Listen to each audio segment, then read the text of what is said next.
In Singapore, we have a very unique monetary policy framework. It is exchange rate based rather than interest rate based like most of the other countries. This exchange rate based system has served us very well over the decades since it was started and put in place in the early 80s. The excitement was there at that time. So everybody was looking ahead, looking forward. When can I move? I want to see my new office, the new building. Yeah. Our first impression of the MAS building was, wow, it really looks great. 30 stories building, and it stands out in between the building around it at that time. So it was actually a great feeling to see your own building there.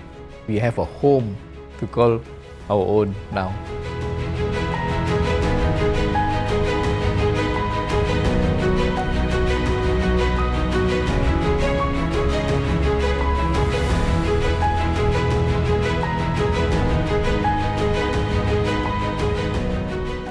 The Asian financial crisis took place in 1997 and 1998. To have a financial sector that is overly dependent on the banking system is a vulnerability.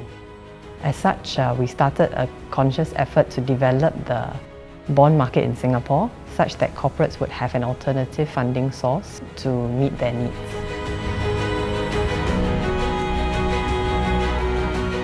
When we were first formed, we were called the Financial Sector Promotion Department, FPD in short.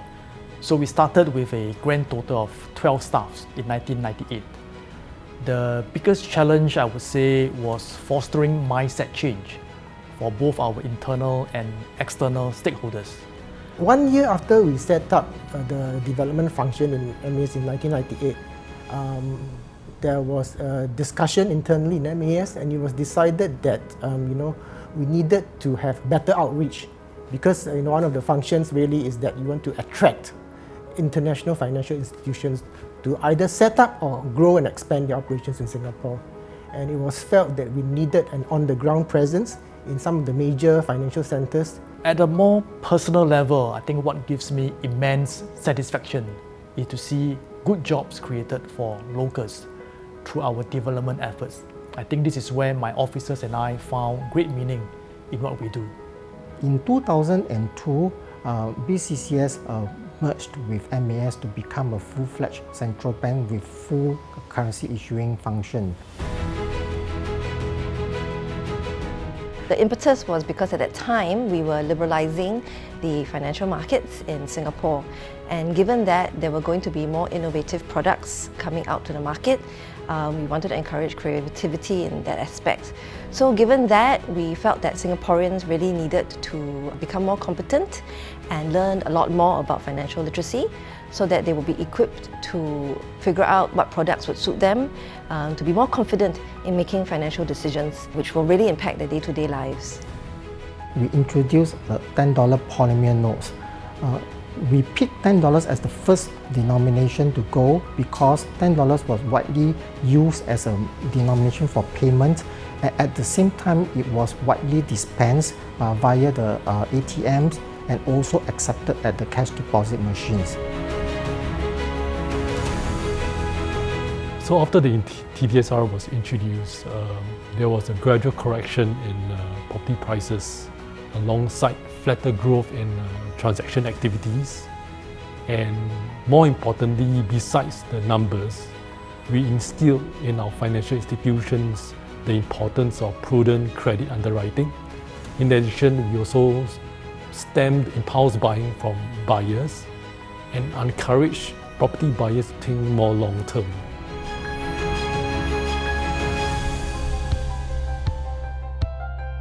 To date, we have about 121,000 investors in the Singapore Savings Bonds or SSB program. I think launching the SSB product was a meaningful project because it has a direct nexus to Singaporeans in general. The group's main objective was to create policies conducive for bringing innovation to the financial sector and also improving the digital infrastructure on which the new financial sector will ride on, and build a new set of innovative products to support the digital economy and a smart nation strategy for Singapore. The Singapore FinTech Festival was a crazy experiment. We actually never imagined that this will turn out to be such a big success for Singapore. The admission of the digital banks is a natural next step in the liberalization journey. So in 1999, we started off by admitting more foreign players into our domestic market. And now we are admitting players with a non-banking background, so they can be technology companies that have proven to be effective in their own field to enter the banking market, and therefore bring with them a different value proposition to the Singapore market. So digital banks will have quite different risk profiles from our existing banks and will present challenges for supervisors. Supervisors will have to pay attention to the risk models that they build, which are untested, and we'll have to see if they are reliable across an entire business cycle. Where there is great talent, you learn a lot from your colleagues and your peers and in working together. It is also a place where we put the interests of the public and the economy at the heart of everything that we do.